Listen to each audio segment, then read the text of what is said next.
Friday, February 11th, 1944. Number 34. Dialogue with Gitta. What is more important, force or matter? I sense a trap in this question and answer cautiously. I do not know. I would consider them to be equal. Which of the two is more attractive to you? Force is more familiar to me. There is nothing more blind than force alone. Force is passive matter is force. But the one who guides all is neither force nor matter. He is radiation. The rays flow into matter and matter ascends to the rays, becomes light matter. His radiation penetrates and fills matter. Matter becomes radiant, is glorified. Everything in creation consists of force and matter. The Creator rests within all of creation. Force and matter, these two alone are dark and on the surface. If you really shine, this is not merely force. There is nothing more blind than force alone. His radiation shining forth through your eyes is the seeing light. Without this you are nothing. Without this all of you are nothing. One hand cut off, could anything be more senseless? Splitting off of atoms, the human, foolish child cuts everything apart, separates, and will only be disappointed, for the divine is one and indivisible. Only inert force and forceful matter can be split. Out of many, one. That is the way to the divine. Many loaves from one loaf of bread. That is no longer a miracle, for the earth is bountiful with bread. I hear these words, and at the same time I see with horror that this wonderful abundance of bread is being swallowed up by inequality, and this causes continuous hunger on earth. To form the human from the multitude of humans, this is the new miracle. This is the new bread which satisfies every hunger, for all will eat of it. New measure, new direction. From the many to the indivisible one. From the multitude to being all one.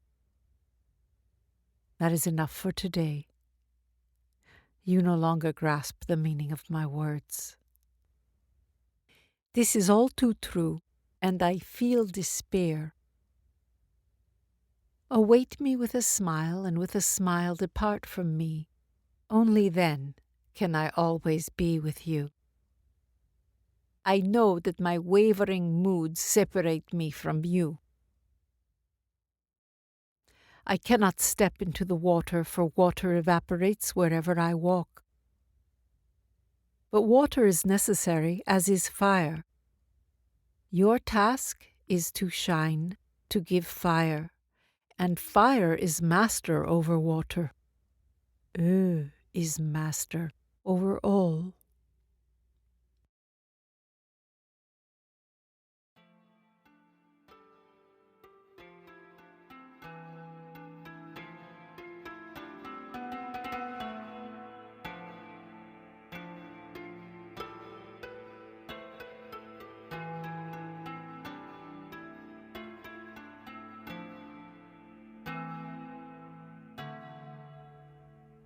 Friday, February 11th, 1944, number 34, Dialogue with Lily. I greet you. Hanna begins to say something, but suddenly stops short, and a long silence ensues. I stare at her, dumbfounded. Do not be amazed. The one who speaks was frightened. She has witnessed the death of a distant world. I have the impression that this refers to a celestial body, I speak of true and false distance. Immeasurably far from your comprehension, a world transforms from matter into force, and behold, all of you sense it. Recently, we had all felt a strong change in atmospheric pressure. You sit beside one another, your fingers touch, and yet you can be further apart from each other than your earth from this distant celestial body. The creation is one. It knows no distance. However subtle the vibration of a force, still it is force. Just as you are affected by this distant force, so, too, do each of your thoughts, each of your movements stream through the universe and act. The human is the body of heaven and greater than all heavenly bodies. The human is not a part. The human is the whole. You hear a cry of pain or anguish. How do you respond? Do you let it bring you down? This refers to our having been affected by the atmospheric disturbance of the past few days. How distant is a small cell in the tip of the toe from a cell in the head? How distant? But if there is a pain anywhere in the body, both cells feel it. By what means? Through the spirit. All heavenly bodies are merely cells. The human is the spirit. The spirit is infinitely great and infinitely small. When a cell dies, a new force is born, an unknown, new, never dreamed of force. This is not ominous. I feel that this new force tests us. A new force only sweeps away what is unsuited for life. Thus it is no loss. Be strengthened by it. Did you believe I was not with you? No, but I was unable to rise up to you. If need be, I can descend to you. The deceiver was lurking, but I watched over you. What was the purpose of this evil presence? The task of the evil is to tempt, but soon you will be beyond all temptation. Extraordinary force demands extraordinary resistance. What is incapable of living in the new cannot resist. What is capable of living in the new transforms, just there where it is necessary. Thus from death comes life, and from evil good. What casts others down enlivens you. Speak of the new world, the new human. He is wholeness. You, we, force, matter were created to serve him. He can be in everything if you fulfill one condition: to join together. Now there is still a distance between you and this task. Our task is connected with your task. Serve truly, so that between you and us there will be no more distance, so that the distance, in space seemingly so infinitely great, vanishes. I remembered a dying star. The human who perceives a cry of anguish from the universe is called to bring forth its sweetness. The one who fails to do so becomes the spoiler of the universe. A bruised apple either becomes sweeter than all the others or it rots. Ask, what is instinct? The divine word to the animal, to all of us. All of you may ask. Yosef asks, Will there be a period of transition, or will the new world suddenly appear in its pure form? The new.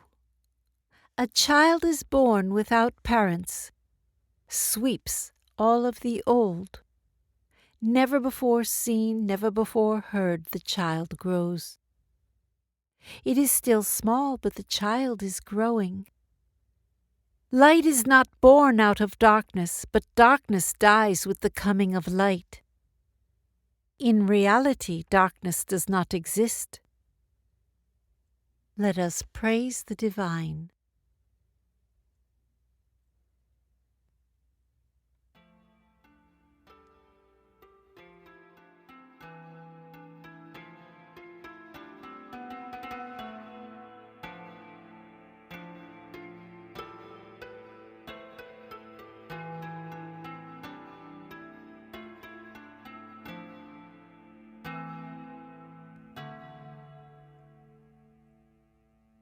Friday, February 11th, 1944. Number 34. Dialogue with Joseph. After a long silence, I feel the presence of the building angel. Apparently, Józef's question about the coming of the new world has called forth further explanations. Deeply interested in this evolutionary event, I wait with great anticipation. Take heed. I have but few words. I speak of the new building. It does not rise from earth, but descends from heaven. You are the one who builds. Follow the plan carefully. The Spirit plans first the dwelling, and then its dweller. The new house calls the new dweller. Thus, create the new world, the new house that has never before been. It will not remain empty. The old building is a snail's shell of chalky secretion from slimy creatures. Listen in silence.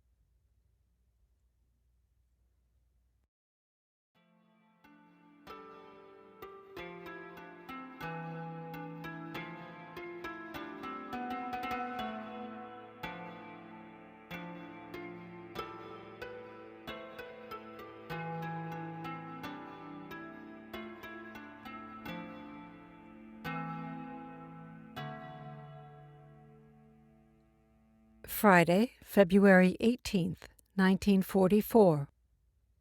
Number 35. Dialogue with Gitta. I will speak of the smile. The mouth on the human face corresponds to matter. It is below. The mouth is pulled down by descending forces and raised up by ascending ones. Every animal can moan and cry. Only the human can smile. That is the key. We smile not only when in good humor. Our smile is a creative smile, not an artificial one, a creative smile. If gravity acts, it blocks here. Vertical gesture at the level of the mouth. Everything is dragged down, everything. The mouth belongs to the earth, and gravity belongs to the earth. When two earth-born elements, such as gravity and matter, act together, everything becomes earthen. The smile is an image of deliverance, a symbol. Creative force raises matter, and that is your task. No longer say, I am joyful, I laugh, or I am sad, I cry. No more, that is the old way. Badly do you educate the child that you are, in an outmoded way. The rod spoils the child. Improvement is only superficial. The form changes, but not the essence. A well-trained child is a crippled child. Do you know me? Yes. I am your measure. Do not measure the child with the old measures, or it will become crippled, nor with the measures of others. How could you find your path if not by smiling? I dwell in the smile, and I am your measure. The smile symbolizes mastery over matter. If you read a book, you hold it close enough to read it easily. If you want to read me, come close to me. I dwell in the smile. I cannot weep, for there is no reason to weep. No need to weep over lack. Evil, terror, darkness, your name is lack. Not lack of water, but lack of fire. Only the incapable creature weeps. Unable to transcend gravity, it is swallowed up by the grave. Now I speak to all of you. I give you a task. Even though you, indicating me, have not yet answered my previous request. Now it will be even more difficult for you. To all of us. Your task is the new world. Write down what you would do for the new world in the new world. Thus you will become aware of your individual calling. A mountain is measured from its foot to its peak, not just half of it. At your peak, you reach heaven. Do not measure the size of the mountain at its foot. To me. So you will come to know who you are. Respond to this request in 7 days. No excuses, no forgetting. Previously you failed to answer. This is why you could not be happy. I do not speak emptily. Even when I rebuke you, smile. Heaven is with you.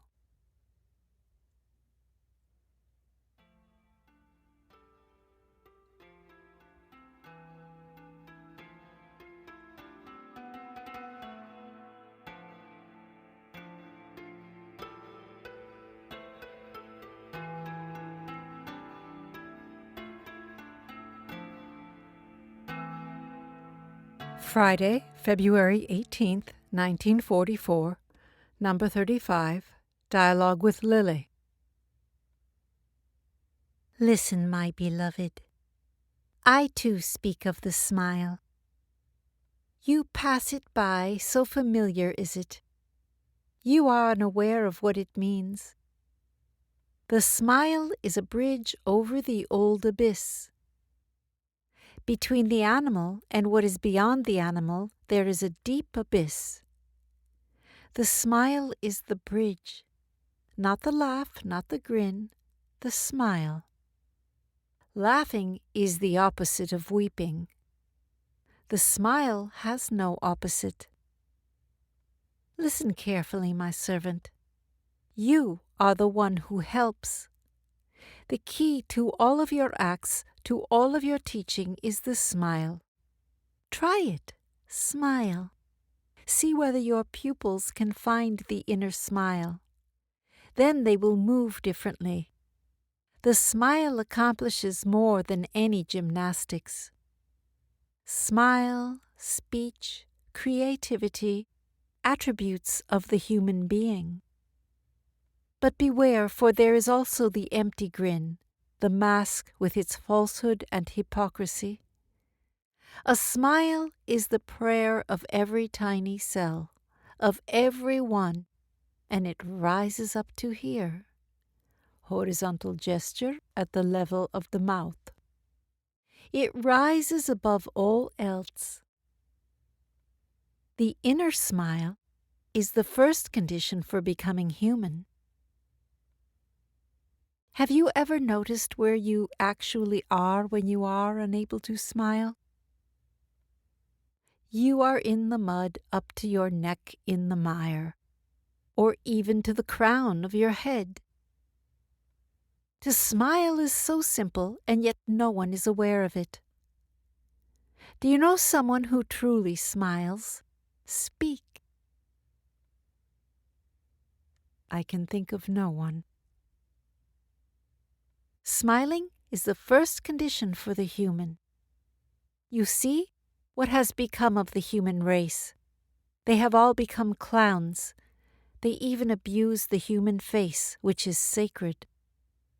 And what has it become? Ugly lumps of clay, crumpled heaps of rags, smeared masks, godless wretches.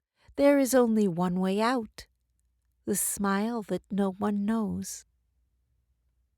In the morning when you open your eyes, smile at me.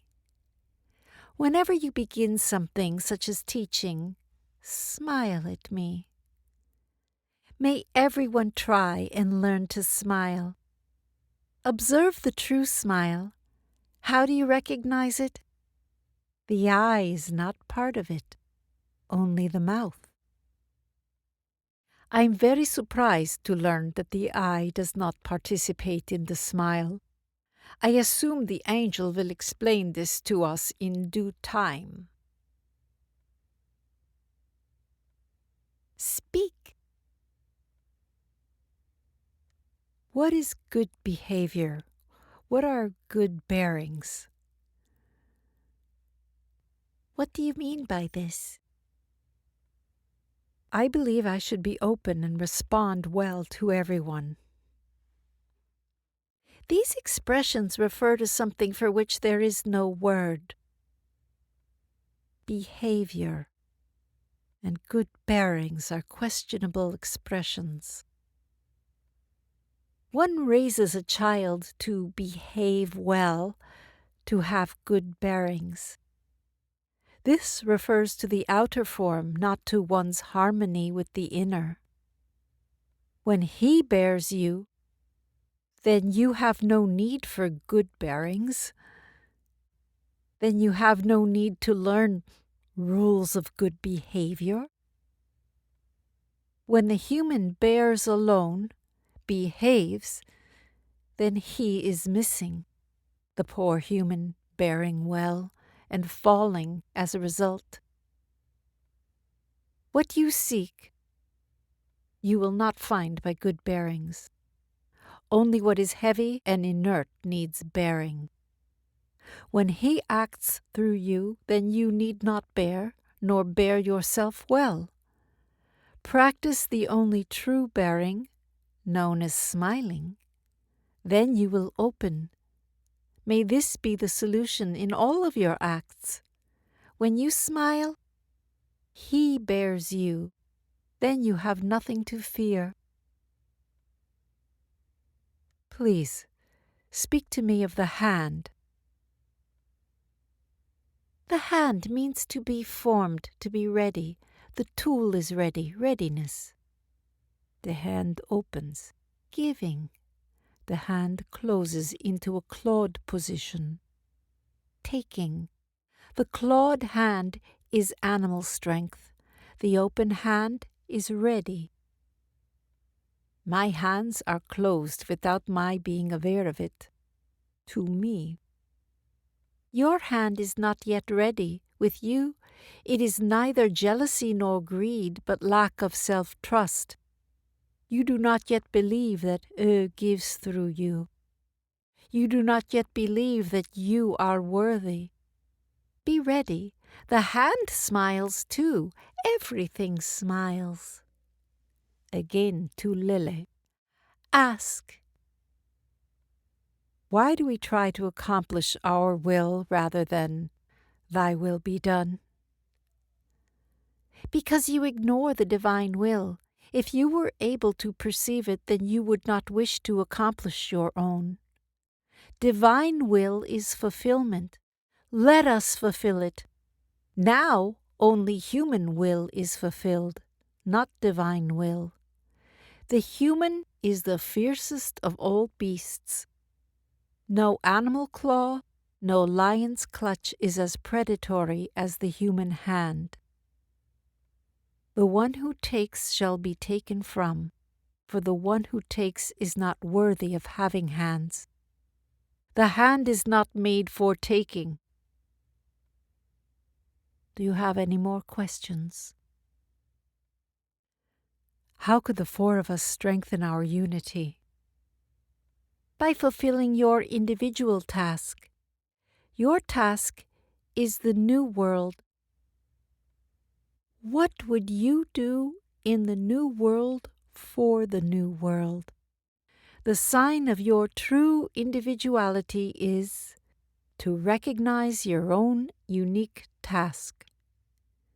Know what you are called upon to do. Anything else is at best balm for the pain caused by too much or too little, excess or lack. I remain with you, only the word departs, for it is a child of time. After the dialogue, Hanna tells us that we are being asked by our teachers to write out for the next session an answer to the question, what would you do in the new world for the new world?